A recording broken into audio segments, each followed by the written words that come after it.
Okay. Hello everyone. It is indeed a proud moment for us, a moment of great privilege, pleasure that we have Kinjal with us. And Kinjal, as you would be knowing, is All India Rank 1 CA Inter December 21 examinations. And we were happy to be her mentor and to have helped her in her journey. She has scored 87% in EISSM and All India Rank 1. So we are happy for both her results. And we wanted her to share with you कि उन्होंने preparations कैसे किया था. कई बार students के mind में ये queries होता है, मतलब we keep telling students about our suggestions about how they should prepare, what they should study, how they should study. पर फिर भी कई बार स्टूडेंट्स के माइंड में क्वेश्चन होता है, सर ये रैंक 1 वाले कैसे पढ़ते हैं, सर इनका रैंक 1 पता नहीं कैसे आ जाता है, सर हम लोग तो दिन भर पढ़ते रहते हैं फिर भी हमारा रिजल्ट उतना अच्छा नहीं आता है, सर ये कौन सा चक्की का आटा खाते हैं. I mean these are questions I have heard students ask. ठीक है ना. So I wanted to ask these questions to Kinjal कि कौन सा चक्की का आटा खाती है वो, कि how many hours do they study. ये क्वेश्चन और एक होता है, सर कितना 16 घंटा पढ़ें, सर 18 घंटा पढ़ें, सर 6 महीना पहले से लाइफ बंद करके एक कमरे में बंद हो जाना चाहिए क्या. These are a lot of things that are there in students' minds that I'm sure a lot of you might be having these questions. I wanted Kinjal to answer what she did. But disclaimers, like I always say, हर एक student का अपना perspective होता है, हर एक student different होता है. So what Kinjal did might work for you, try it out. It may not work for you, try something else. But here's Kinjal Ajmera for you all. Thank you so much, sir. Firstly, I would like to thank you for your support and guidance throughout my journey. And yes, कौन सा चक्की का आटा खाते हो? That's the only answer would be I am a normal human being like everyone else who's watching this video and who's studying under you or any place in India. I'm just a normal student. All I would like to suggest first and the foremost is that we need to follow our teachers. Whatever they tell us, it should be something that we must follow word by word, and the results will be as you can see. And yes, as for my EISSM strategy, I would like to suggest that as Sanjay Sir used to tell us during the classes, that it's important to be in touch with the subject and the syllabus, and it's important to keep on revising as and when we progress during our classes. So I had this routine classes during the weekdays, and during the weekend I would actually revise whatever I've done throughout the week. So that will help me actually to retain, and yes, I would like to say that it helped me to retain the subject matter easily. Yes, that would be my suggestion. And yes, as for the number of revisions that I did, I would like to say that I've done around 2 thorough revisions, and the third one was a kind of fast track revision where we just touch upon the important portions. And yes, that excludes the 1.5 day as Amit sir would like to say Kali Raat. That's a different issue. But yes, the around 2 revisions helped me a lot to actually be confident about what I'm supposed to write when the paper comes. So how many hours would you suggest the students? That is a question. Yes, actually my answer would be quality matters and not quantity. So it depends on what suits the person. Like I am someone who would like to wake up early in the morning at around 6 or 5 and then study. But for some, there are night owls. They'll study during the night 1 or 2. So it depends on the person itself. And there's one more thing, that it depends also on the amount of capability you have. Like if you have the capacity to study for around 2 hours to 3 hours at a stretch, that's a different issue. But I myself could not study more than 1 hour or 1.5 hours max. Like that's what I can go at one go. I need a break or for at least 15 minutes after that to refresh my mind, and then again come back and study. This will help a lot of students because they always feel that yes, I can't study for 3 hours, 4 hours. That's actually not necessary. But it's important that when I study in that 1.5 hours, I give my 100% for each and every minute, so that minute counts and my effort is worth it. And as for EISSM, you had prepared from ICI MAT. Where did you prepare from? I prepared only from ICI MAT because as you would be knowing that even sir teaches the most of the thing from the ICI MAT itself. And ICI MAT is actually, I would like to say, the Bible, every holy book. Absolutely. So we can actually consider, because we need to be thorough with the subject. Referring to other books or summary books or acronyms for that matter will help us to retain. But firstly, we need to know that what is the matter that we are studying about. So it's always better to first refer the ICI MAT Then making our own notes for self-study, that's the second level. The first level should always be ICI Mat. Okay. A few things that students often have in mind is in 1.5 days, how did you manage both EIS and SM? Yes, I would like to say that even Sir sent us a voice note and about how to prepare in that 1.5 days. It's about balancing out. We don't start with all the 5 chapters of EIS at one go, but or all the 8 chapters of SM at one go. We split it up, like we even subdivide the chapters of EIS, so that helps to retain, and it also helps to keep our mind fresh. Because sometimes it happens that we do SM 3 chapters at a go. We feel that that we've revised it, but it's something that we realize later that no, it was in the flow, but it's actually not been in the head. So it's better to subdivide the chapters, so it will help to enjoy also while studying. Okay. Did you have to leave anything and go? No, I personally don't believe in that strategy, because I cannot have a good night's sleep if I leave something and go for my exam. So okay. There is one thing that every student, I am sure, of EISSM wants to know is how did you manage chapter 3 second half? Chapter 3 second half. Okay, so I followed Sir's advice. Sir advised us to treat that portions as 3 different headings and 3 different subchapters. Like there were one about managerial and application controls. There was one about auditing the controls, and the other part was about the technical, like the technological risks and all. So yes, it helped me to treat it that way, that there were 3 different sub chapters and independent topics, which they are. So it likewise, like picking up one sub chapter one day, completing that thoroughly, and then just letting our mind settle that part, and then moving on to the other portion the next day. So it helps to retain that. There are 2 things also that students often have a problem with. One thing that students often say is, they answering the question paper, EISSM. So, should you answer EIS then SM? Did you find the paper tough? A lot of people have this in mind. EISSM ka paper tough hota hai. Case study based questions in SM is a question that students have in their mind. So, these are few question paper related questions that they have. I would like to suggest that there's no fixed strategy to that. Like answering the question paper, the order cannot be fixed from the previous day. We need to see the question paper. Generally, the trend has been that EIS questions have been more straightforward. So a student finds it easier to actually recapitulate during the exam and write it down. So it helps to increase the confidence as well. SM is a bit, I would like to say, time consuming compared to EIS when it comes to reading the questions, because they have this one whole page case study, and the question is ultimately in the last line of just 5 marks.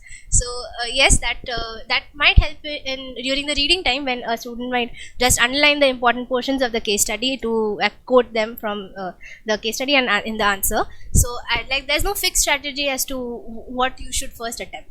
Is there anything else to do for SM case study preparation that they should do for preparing for SM case studies? I would like to suggest that reading between the lines in the ICI Mat is very important, because we think that a case study is completely new to us and something of that sort, but that's actually not the case. They quote a very similar line to that's what written in the ICI Mat. So if you've read the Mat thoroughly, you will relate that yes, this portion was somewhere mentioned under this heading. So that helps to connect with the question faster and then understand what exactly is being asked.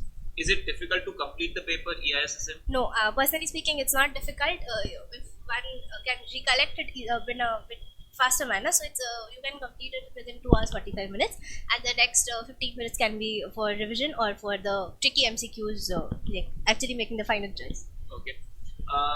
Did you find EISSM paper question tough or anything out of the syllabus? No. Anything that is... No, it's completely within the coverage which is being taught in the class and the ICI Mat. So there was nothing which was out of the blue, or we had to think something out of the box and actually make our answer, like as in not right from the book.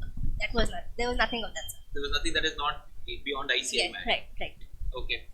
And what is the length of answer that they should write? These are questions that I am bombarded with often by students. Yes. So I just want to ask you to answer them. It actually depends upon the weightage of the marks. There are 2 types. So like when you have to decide your answer, let's say you have a 6-mark question or a 5-mark question. Generally it's of 5 marks, which we saw in our paper. It was of 5 marks, and otherwise there are of 3 marks and 2 marks. The first question is of 3 marks, 2 marks. That way they split it up. So the compulsory one. So it might happen that a 5-mark topic may be given in the 3-mark question. So we do not cut on the number of points. If there are 5 points, we do write down the 5 points even in the 3 marks answer. But then what we do is that we try to summarize it and actually justify the all the points, but still keeping within the time limit and the ideal word limit which there should be for a 3-mark answer. That's what I would like to suggest. Okay. And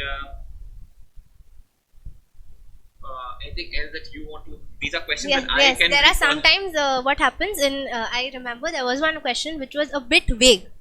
In EISSM, there was a question which was a bit vague. You cannot actually pinpoint like what portion it is from. It might be something like that's related to the entire chapter. So in that case, even I panicked, like what should be the exact length and what points should be mentioned. So what I did personally was that I first wrote down the points which I could like I thought that they're the most correct ones and the most appropriate ones. I then left out the space for like 1 page I left out, and then I thought that if I get time, I'll come back to this question and try to conclude and incorporate the other points as well, so that my answer looks a bit complete. And I just don't lose out marks just because I don't understand what appropriate points were. So that is something that's actually a buffer. You don't focus on writing down just that 5-mark question. You move on to the rest of the questions which the answers are more direct. So it helps to score more marks.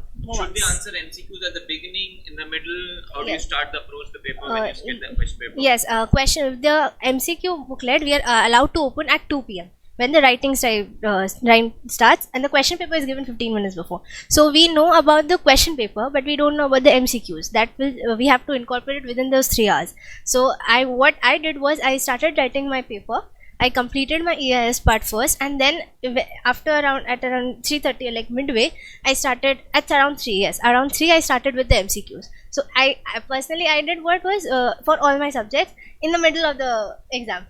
I started with MCQs, so that helped me to save time as well, and then I actually had the syllabus also in my mind when I started with one portion, so that helped me. Okay. A lot of people ask me, should they make running notes? Should they not make running notes? I mean, in terms of their self notes, should they be making? Like for me personally speaking, I did not like to make handwritten notes. Even in school, I've not made. Whatever I did was that it's in the mat. Explanation might be something different, that you write down the keywords which Sir says while explaining. That's a different issue. Otherwise, writing down the entire material which is there in the book in our own handwriting, it's something that I feel is time consuming, energy consuming, and it doesn't not help me with retaining the matter. So I personally did not do that. Okay. And in terms of the MCQs, did you find anything difficult, or that you could not handle, or anything, if there was anything else that is required out of it? No, for MCQs I would just suggest a thorough reading of the ICAI mat, because they do ask questions which are strictly from the mat. And if a person, even though a person might be having the concept strong, but there can be a situation where the person might get confused between 2 similar options. So having the concept strong as well as at least one thorough reading of the book is important to handle the MCQs. That's what my suggestion would be. Okay. And something that always students are looking forward to is the more important topics list that we keep coming out with. Yes, that's really very important. It's like the savior of the last minute. So yes, that's very important. How useful was that for you? It was extremely useful, sir, because as I said, in the 1.5 days, it's very difficult to tackle a subject like EISSM, because EIS itself is a huge volume book which we have. So tackling all the 5 chapters, which are equivalent to around more than 10 chapters, and at that last moment, it's very difficult to revise each and every subheading and go through the entire book. So actually this list of most important topics, important must-read ones, and may also come. We had these 4 categories. So they help to prioritize in that 1.5 days that which portion should be focused upon. I actually regretted while writing the paper that I should after list I saw the most important topics. I read the headings, the main headings and the subheadings, but I did not read the matter which was inside. I was like, if I would have known, then I would have read that matter also and then just copied down during the exam. So yes, that was one regret, minor regret which I had, that I did not have to. I framed it, but that's another issue. It was a close match. Yes, it was a very close match. I was like, just मुझे पता होता कि यहीं से आता है तो I would have even read the inside matter and written it down. So yes, it's that helpful. In general, for all other papers also, students appearing for May 22 Yes. and onwards, they often have how much time is enough. Like a lot of them finish their tuitions a little late. They have like 2 months time in hand. So they're like, sir, 2 महीना काफी होता है क्या for self preparation? Is it enough? I believe that more than the 2 months which we have in the end, it's important how we study regularly during the period when we have our classes. We believe that we've watched the class or we've attended the class and that's more than enough.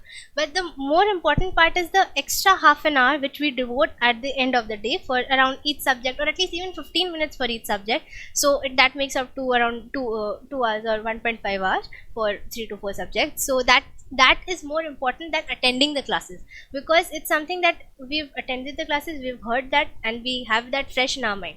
So if we revise it once again, so that it's settled in our mind somewhere in the corner.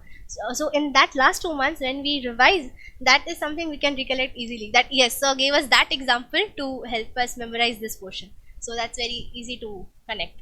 Okay, but apart from that, is 2 months enough for? I believe yes, it will be enough.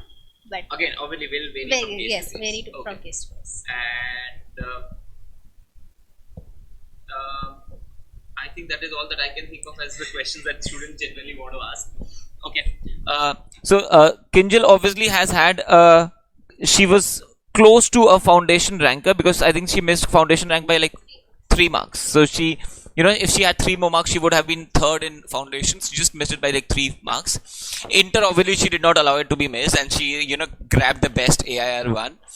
And we obviously want her to secure, I can't say better because there's nothing better than this for finals, but I would obviously want her to sustain this at final level. So there's nothing that's the difficult. You've raised the benchmark for yourself and our expectations for you. So just a little, I will tell you about Kinjal also is, I remember while she was doing recorded classes, and she did the recorded classes, she had joined the classes also a little late. But when she was doing the classes, I remember she was very regular in terms of her classes. So it's not that, you do 1 class or 2 classes and then you're not doing classes for 10 days. Because I remember having had a chat with her over WhatsApps, over calls in between also, about how her preparations are going. She gave her mock test regularly. I remember that she gave her mock test, and I remember having evaluated her mock test. और मेरे को याद है इसका mock test paper, I mean theory paper, I didn't want to give raise the bar for students, but I had to find errors in her mock test paper. So I knew the student was a good student, but obviously she's one of the best of her batch now. So we wish her all the best for her future endeavors. Thank you so much, Kinjal, and thank you everyone. I hope you have benefited from hearing out Kinjal's experiences about EISSM in general, about preparations. I hope it helps you in preparing for your examinations for May 22 and onwards. So all the best everyone. Thank you.